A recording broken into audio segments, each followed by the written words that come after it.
You got energy, but you ain't gonna use it. You got so much time, but you ain't gonna use it. You got so much space, but you ain't gonna use it. You got a great big mind, but you ain't gonna use it. We got this energy, but you ain't gonna use it. You got so much light, but you ain't gonna use it. You got such good taste, but you ain't trying to use it. All assigned to your brain, but you ain't trying to use it. Hey everybody, how's it going? Welcome back to the channel. Today we're going to do a review, comparison, and a small test of the Milwaukee 7-in-1 high leverage pliers. Item number will be 48-22-3078. You could pick it up at Home Depot or homedepot.com. So it's designed to be able to give you multiple uses with just one tool. I kind of like that in a lot of my tools. So the wire stripper is going to be okay to use, I guess. The wire cutter is designed to give you easier cuts. It's got a built-in reamer, bolt cutter, wire stripper, loop maker, wide jaw plier, and a crimper. So we're gonna go ahead and try and test all these features out. I don't want to go too crazy and test everything to its fullest extent. Like, I don't want to do a drop test or anything like that, because I do plan on keeping this tool for myself, you know, for the future use. But we're gonna go ahead and test out everything. The packaging is nice and tight, leaving the handles out exposed, kind of give you the feel. See if you want to be able to grab it and feel how you like it in your hand. So it feels nice. I guess those loops at the bottom are for if you want to attach something to your belt or to yourself with that. Now, without further ado, let's go ahead and get this thing cut open.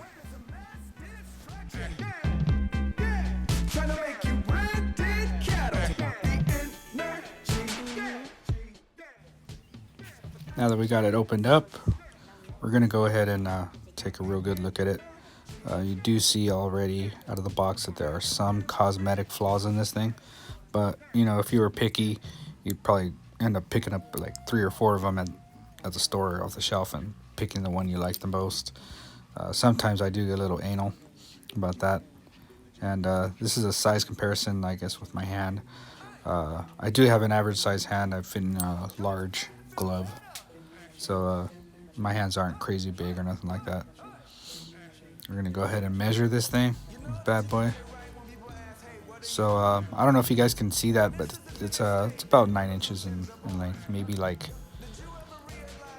8 and 11/16 or something like that. But it's really close to 9 inches. I'll go ahead and be gracious and give it 9 inches in length, and that's from handle to tip. And you see there the width of the tip of that. So it's pretty cool looking. Kind of reminds me of like a duckbill on it. But you can see there that there's a black and, I don't want to say chrome, but like a black and a polished metal, I guess, finish on this tool. The handle is pretty comfortable. I like that.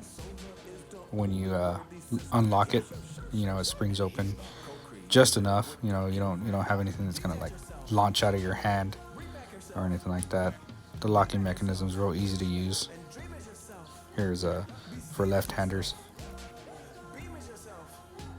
So it's cool that, you know, it's got, you know, all your details. The handle at the base, you know, starts to kind of flare out a little bit.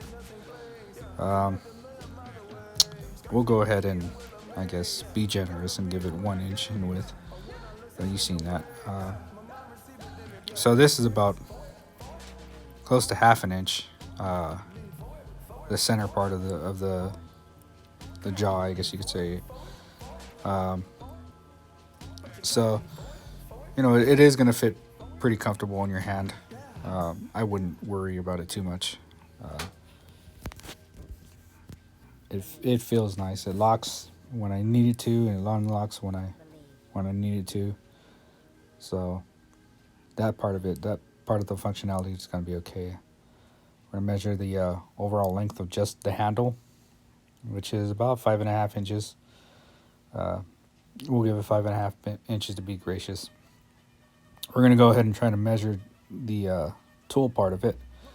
Um, we got about 3 inches. Yeah, I'll say 3 inches just to be gracious.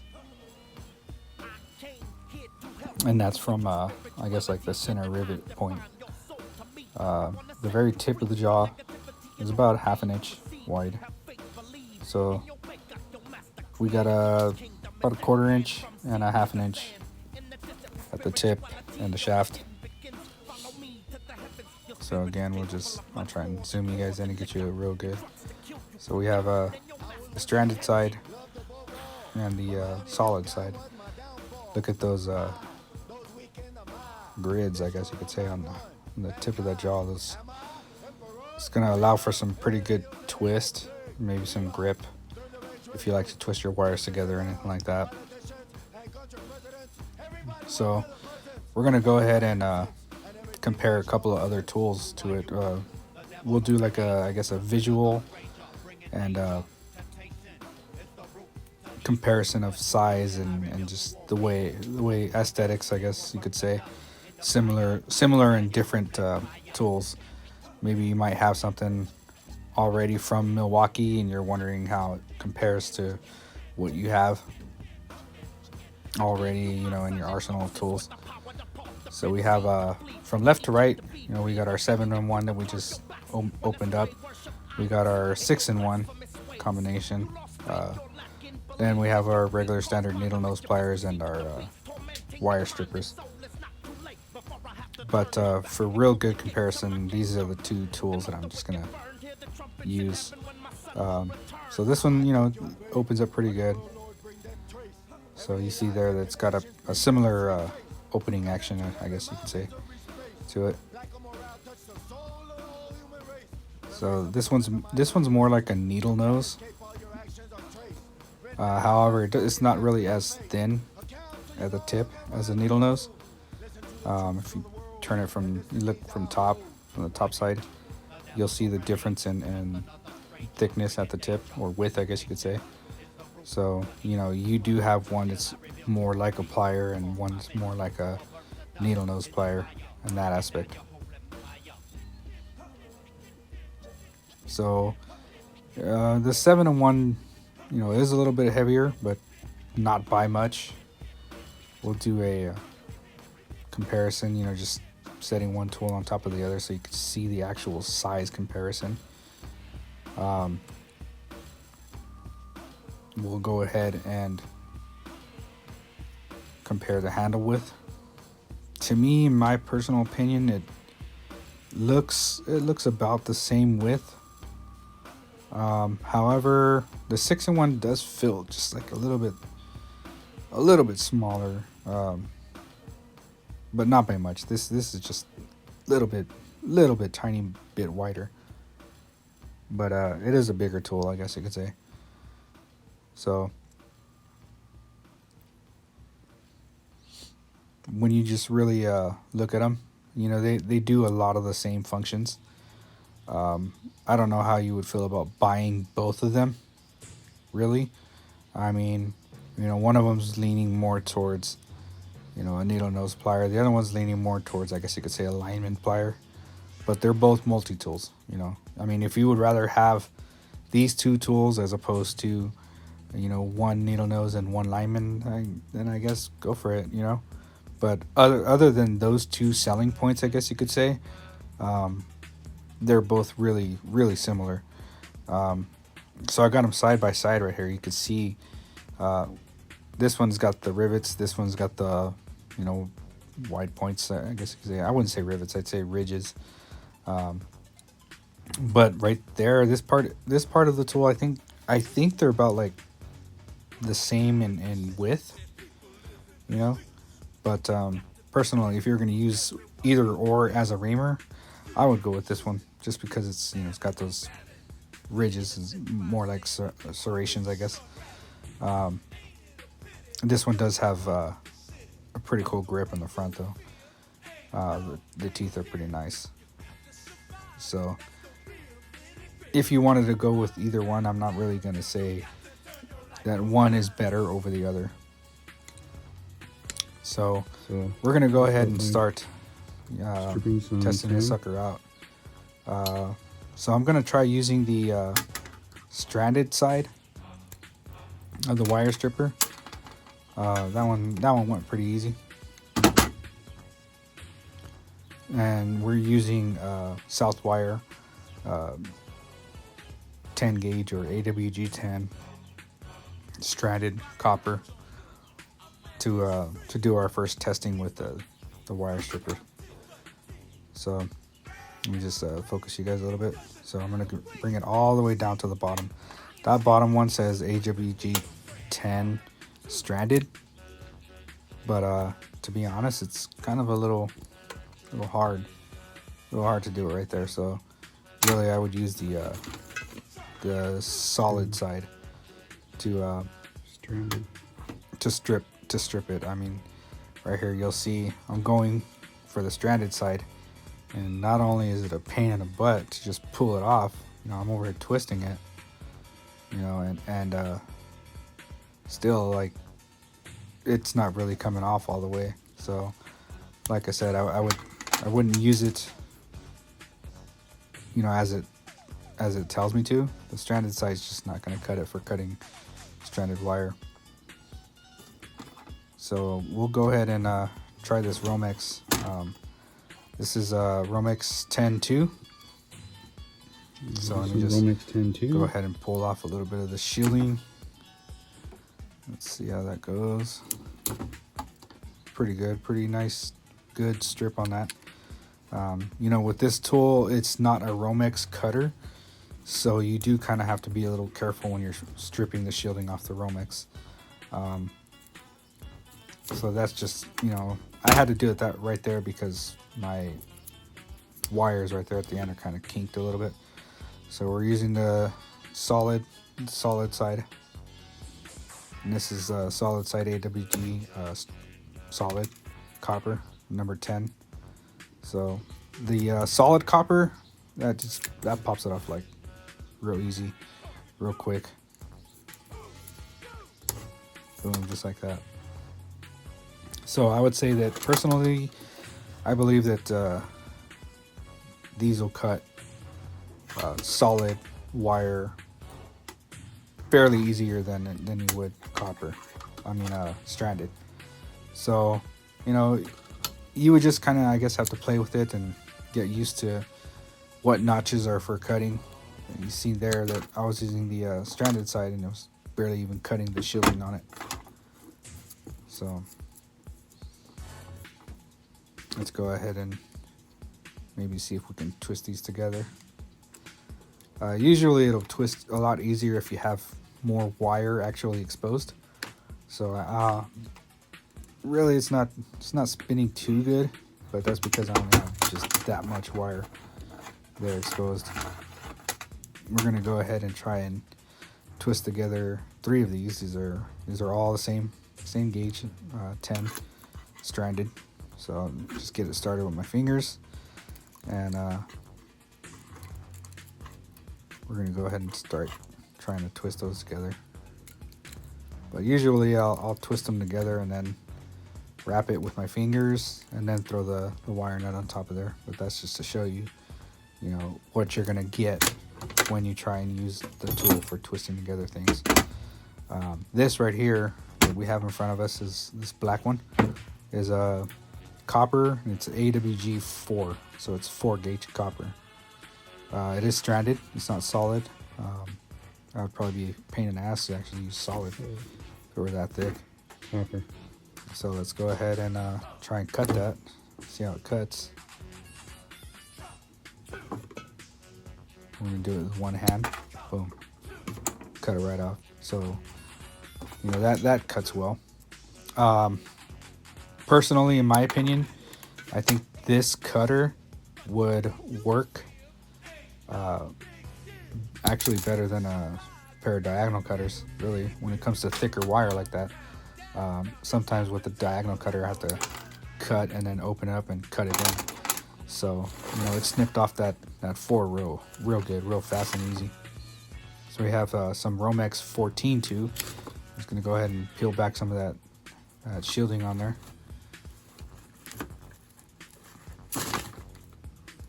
Alright, so now we have you know, our 3 conductors there. We're going to move the ground out of the way, so we'll try and use the solid side to strip that 14. Just like I suspected, the solid pops right off.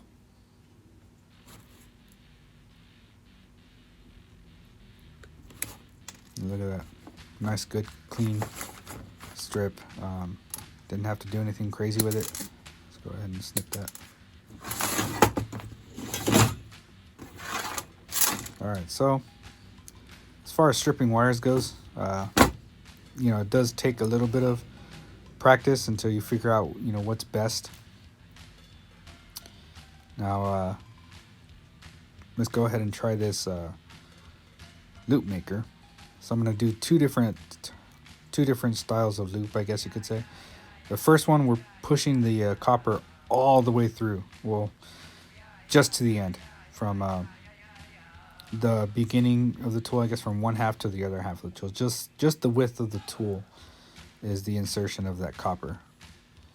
So it is solid, and show you that loop. So that is it's a pretty good loop. It's pretty big. That's nice. So we're gonna go ahead and try and make a loop using just the tip, I guess you could say. We got the handle closed, so you can see that loop was a little bit smaller. So depending on how you like to make your loops, you know, you can either open the handle, push the copper all the way through to make a bigger loop, or, you know, you close the handle and just that little bit will get you what you need. So it's really up to you on how big. So let's just try and go ahead and pinch that together. So we were able to pinch it together like that pretty easy.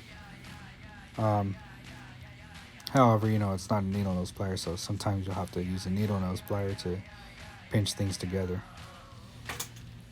Now we're going to go ahead and start the bolt cutting process. You can see straight through the tool when you line it up just right.